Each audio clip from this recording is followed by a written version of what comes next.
আমি প্রথমে বন্দনা করি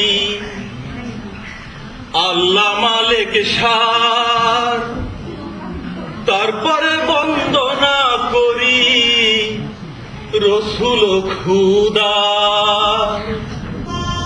তারপরে বন্দনা করি সাইফুল ইসলাম ভাই, তাহার গুরুরে আমি সালাম জানাই।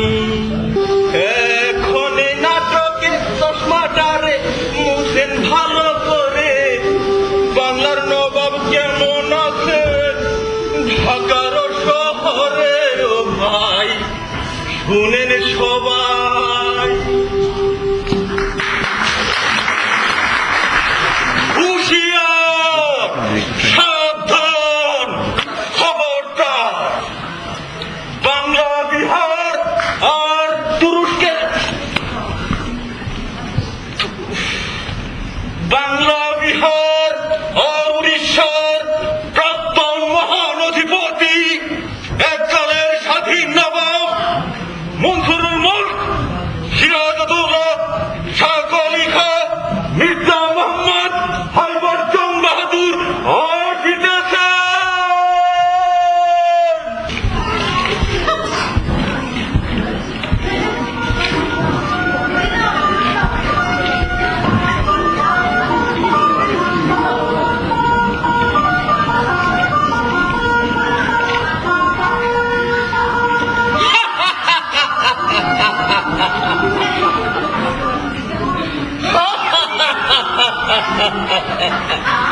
আমি বাংলা বিহার উড়িষ্যার স্বাধীন নবাব আসিলাম। আমারে রাখা আমার দাদা মরহুম মৌলভী আলু ভর্তা খান, টুকু টুকু আলু ভর্তি খান ওঠু তুললো, আর আমারে দুনিয়ার পেশকির মধ্যে ভাড়া চেয়ে গেল। আর পেশকি মানে পেশকি, একদিকে খালু মিয়া মির্জাফর আলী আর বদরি পেশকি লাগায়, আর অন্যদিকে পেশকি শুরু করলো ওই কাঠা ইংরেজ গোলার কাশিম বাজার না কারণ বাজার, এর এক গলির মধ্যে ওরা কুঠি বানাইয়া শুরু করলো সব সন্ত্রাসী কাম কাজ। ওরা তো দিয়া সব টেরর পলাশির প্রান্তরে খালু মিয়া হাত করে খাড়াইয়া থাকলো, আর এতগুলি মানুষের চোখের সামনে দিয়া ওই কাঠটা পুরো দেশটাই দখল করে হারাইল।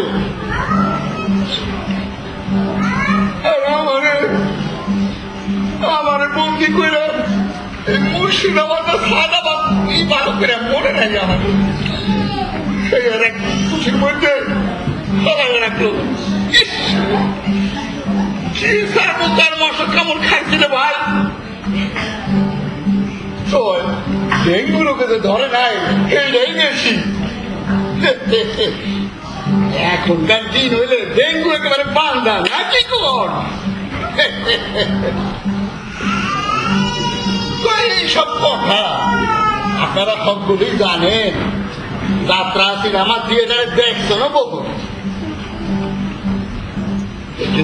কিন্তু তারপর কি হয়েছিল?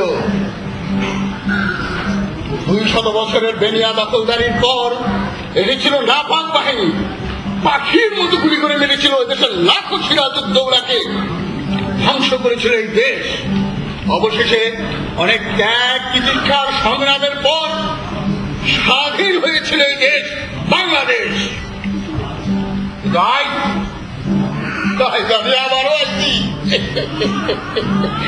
আমি আবারও আছি দেখতে এই স্বাধীন বাংলাদেশে ইংরেজ করে পাকড়ে, পাকড়েজ করে বাংড়ে, কেমন আছে এই দেশটা?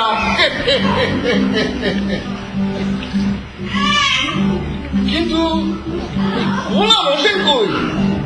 আরে সেই যে আমার বিশ্বস্ত ভিত্ত গোলাম হোসেন, যে ছিল আমার সদা সহচর, আরে কেন কেউ ওই নাকের মধ্যে সর্ষের তেল দিয়ে নাক থেকে ঘুমাইতেছে। এই দেশের এই বাঙালিকে মতো ওর কি কোনো টাইগার নাকছে? আরে এখন যে আমার দরবারে যাওয়ার সময় গোলাম না, আরে গোলাম না, বান্দা হাজির হুজুর, বান্দা হাজির মিলর্ড, বান্দা হাজির। কি করবি মানে মিলন ইজি গোলাম না, তোমার লাঠি মেরে দেখতাম বাইর করে দিলে। সরি স্যার, আমি বুঝতে পারিনি আপনি এতটা উত্তেজিত হবেন, তাহলে আমি এই কথাটা টেল করতাম না। দেখছিস কি বেড়া, তুমি কিন্তু আমার ধৈর্য যদি বাড়াইতেছ, তুমি কিন্তু আবারও ইংরেজি কইতেছ। একটা স্বাধীন দেশে খাড়ায় তুমি ইংরেজি কইতেছ, যারা একমাত্র মাতৃভাষার জন্য জীবন দিচ্ছে। স্যার, আপনি মিছে মিছে রাগ করছেন। 1952 থেকে 1971 পর্যন্ত এরা মাতৃভাষার জন্য জীবন দিলেও এরা আপনার মতো দেখবেন না যে ইংরেজি অপছন্দ করবে। গোলাম হোসেন, মুখ সামলায় কথা কর। আমার ব্যাকুল কর্মতা আজ করে তুমি পাইলে করতুম।